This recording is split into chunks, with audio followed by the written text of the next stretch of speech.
UMLA ka Milim constituency haringkat ka jingdan lang umitrang ba kajala kila plipat ba yaw maunong rembantay ya ke indoor stadium jangkas nang Lawsohtun ha ka jinglot ka bakot praklur sa pulay laktingka haba pensyang nong rem ulaong ba ka ni kan longkum ka jingkentu ba ka jing ajing kershan ya ki kena samla da ka bakdo ba ka nang Lawsohtun jan 100% kidi ki kena samla haba pha shiki be ki jingdan kam jangkas nang UMLA ka constituency uba Hamlet san doling ula pensingau ru hakmat umitrang ba ka Lawsohtun haduk kini ngi kadang sadien haka jingkerdo ya ke bam umdi bat ula kerpat ya umitrang ba bun snok tilang haka jingerap man ra no khamkro ya ka scheme jal jivan mission Lawsohtun haka jingmang tingka ka bak hatway klur tingka ai ulo ang ru ba ki pom ki badan Lawsohtun ki buon ki balado bat menta an wan ra da ki batmai bat lamang like klur stop holak tingka na ka benta ka block 1 2 bat block 3 bat ansa pendap no ya ka jing snai ki top hashwa ban kun unai wing. Friends, today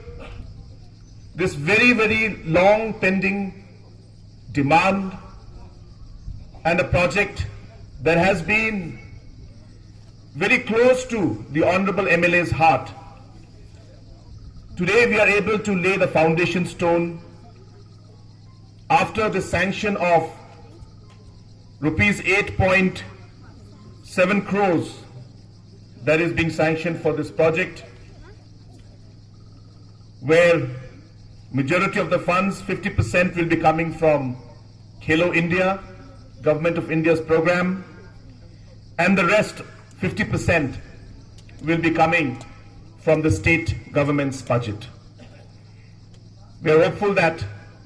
the work also for this stadium will start very, very soon. Less than 20 crore within a short span of time, I have bring development toward the people of Lyngba constituency, especially for the youth. Because I believe youth are the backbone of every locality. Youth are the backbone of the locality, and youth are the backbone of the state. Thank you so much, sir. With your assistance, we are able here, and I'm proudly standing here, that we are going to lay the function stone today. This function stone, 4.5 has been sanctioned from the Government of India under the Khelo India scheme, and the rest has been sanctioned from the state scheme. Sir, without your intervention, this project will be futile.